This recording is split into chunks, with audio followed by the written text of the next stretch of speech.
শুধু তাই নয়, আমার ভাইরা একদিনকার ঘটনা, এক মুশরিক ছিল, বড় পাজি, ইহুদি ছিল, ইহুদি বড় পাজি। তো নবীজির মেহমান হইয়া অনেকগুলো লোক, প্রায় দিনেই নবীজির দরবারে মেহমান হয়ে লোকজন আসতো। তো সাহাবায়ে কেরাম বন্টন করে তার দরবারে নিয়ে যেত। এই লোকটা যে পাজি, দুষ্ট প্রকৃতি, সবাই জানে। এই লোকটার কে উঠে দেয়? আল্লাহর পয়গম্বর চিন্তা করলেন, কেউ যেহেতু তোমাকে দেয় না, তাহলে ঠিক আছে, চলো আজকে তুমি আমার বাড়ির মেহমান হয়ে যাও। এই দুষ্ট প্রকৃতির লোকটা মনে মনে কয়, আচ্ছা যাক, যেটা চাইছিলাম তাই হয়েছে। মনে মনে দুষ্ট বুদ্ধি চিন্তা করলো, আজকে মুহাম্মদকে যত ধরনের কষ্ট দেওয়া যায় তাই দিব।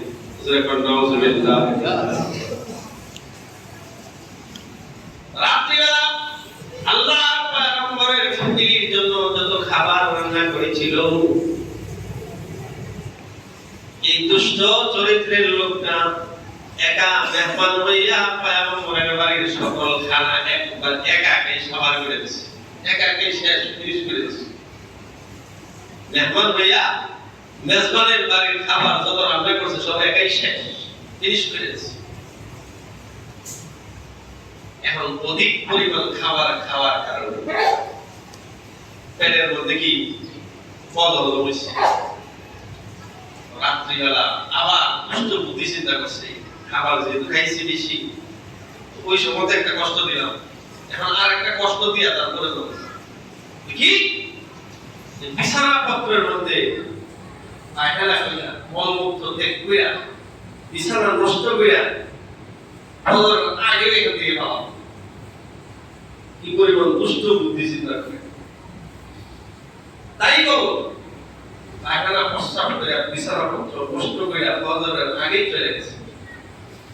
চলে যাওয়ার পরে হঠাৎ করে মনে পড়লো, হারে আমার তরবারি তো মুহাম্মদের বাড়িতে রেখে আসলাম।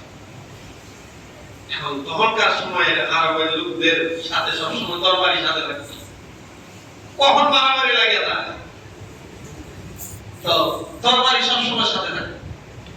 এখন তরবারির কথা মনে পড়াতে এই দুষ্ট প্রকৃতির লোকটা মনে মনে ভাবলো, মুহাম্মদ যে চরিত্রের লোক, তরবারি আনতে গেলে মনে হয় না আমার মারবো, যা দেখা যাক, পরীক্ষা হয়ে যাক, মায়ের খেলে খাবো, তারপরে তরবারি চালাতে দেবো।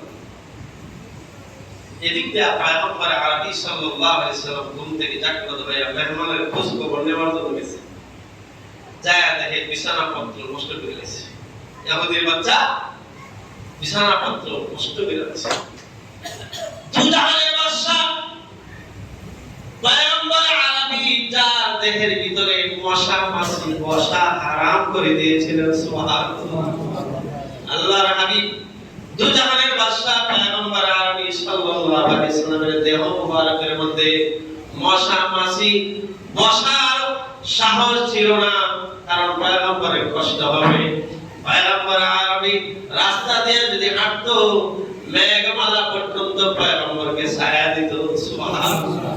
রাস্তা দিয়ে হাঁটতো, গোটা প্রকৃতি পয়গম্বর আরবিকে ওয়েলকাম জানাইতো, জোরে জোরে বল সুবহানাল্লাহ। এমন একজন মানুষকে, এমন একজন পয়গম্বরকে, এমন একজন প্রিয় মানুষকে কষ্ট দিয়েছে, কত বড় স্পর্ধা, কত বড় দুষ্ট প্রকৃতির লোক।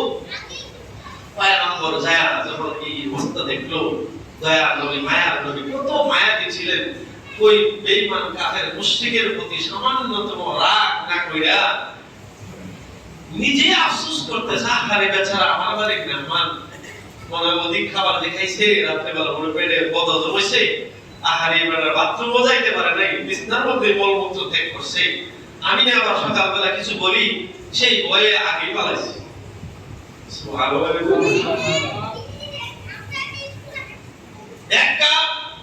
কিভাবে নিজের উপর নিলেন যে অধিক খাবার কারণে পেটে ডিস্টার্ব হয়েছে, বেচারা বাথরুমে যাওয়ার সুযোগ পায় নাই, বিছানার মধ্যে মলমূত্র ত্যাগ করে বিছানাপত্র নষ্ট করে দিছে।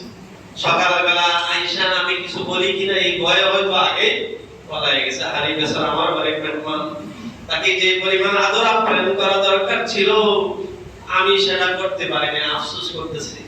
আর বিছানাপত্র নিয়ে পয়গম্বর আরবি সাল্লাল্লাহু আলাইহি সাল্লাম নিজেই দোয়ার জন্য চলে গেছে। একটা ইহুদি বাচ্চার মত পয়গম্বর নিজে দোয়ার জন্য গেছে। সুবহানাল্লাহ। জীবতে মোর আয়া হাজির উমরে এই কথা শুনে এইগুলা দেখা তো মেজাজ গরম হয়ে গেছে। পয়গম্বর আরবি ডাকতে বলে, না সে আমার বাড়ির মেহমান, তাকে কিচ্ছু বলার অধিকার তোমার নাই। সুবহানাল্লাহ।